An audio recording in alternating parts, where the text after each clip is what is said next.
Muslim sources tell us that Muhammad said to learn the Quran from some of the companions. Abdullah bin Masud is one of them, but of course his reading is not used today, and when we look at what Muslim sources say about the specifics of his codex, we do notice some differences with the standardized Quran. For example, his codex was missing surahs 1, 113, and 114.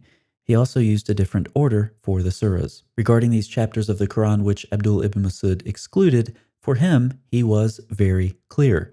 They simply did not belong. This translation comes from the Islam Issue blog produced by Blackjack, who frequents the comments section on this channel. Narrated Zur ibn Hubash, I met Ubay bin Ka'b and said to him, Ibn Masud used to remove the verses of refuge, surahs 113 and 114, from the Quranic codices, saying both of them are not part of the Quran and do not include in it what is not part of it. Additionally, the variants in Ibn Masud's codex have been thoroughly documented by many scholars over the centuries.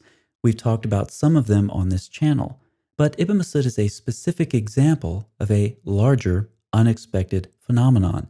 We have readings going back to Muhammad and the companions that were later abrogated, but this is counterintuitive. In the modern period, one would expect that the earliest readings going back to Muhammad and the companions would be the ones selected for canonization. So why weren't they? According to Al-Tabari, regardless of how many sound and well-circulated accounts exist documenting a certain reading that does not agree with the current Razm of the Mus'haf, such accounts will never establish that reading as valid and acceptable. Unlike later scholars who relentlessly tried to interpret, reinterpret, and re-evaluate these accounts, especially the ones about Ibn Masud, Al-Tabari openly acknowledges the validity of these accounts and offers the following reconciliation. The anomalous readings attributed to the companions are not acceptable to us anymore, simply because our Masahif are different from their Masahif. The companions' readings might have been acceptable during their time because they might have had different codices from the ones we have now. Therefore, our Musahif cannot accommodate their anomalous readings. Consequently, we are forced to reject the readings which disagree with the Razm of our current codices, even if the sound historical accounts unequivocally establish that the companions used to read them differently. Once again, from the modern perspective, this is counterintuitive.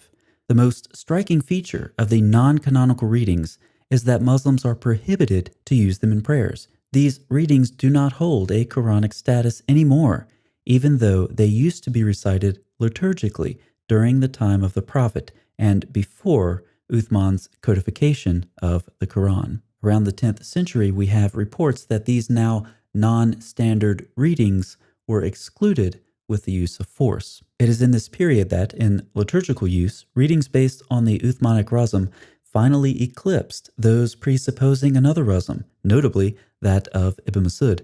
This was largely due to the activities of Ibn Mujahid, whose view on the admissibility of variant readings was enforced by the Vizier Ibn Muqla in 935. Ibn Shanabuth, who had in public worship confidently recited readings of Ibn Masud and other older readings which were not in accordance with the Uthmanic Codex, was brought to trial and flogged, whereupon he recanted his defense of the non-Uthmanic readings. Thus, these older readings, reportedly going back to Muhammad and the companions, were not canonized. They couldn't be because they were not supported by the Razm extant in Ibn Mujahid's time. From the modern perspective, we would wonder why Ibn Mujahid wasn't willing or able to construct criteria that would allow these older readings to be selected. But Ibn Mujahid had his own standards that he applied to the available readings at the time to make his selections. And with his canonization, the non-standard readings of the companions became obsolete. Thanks for watching.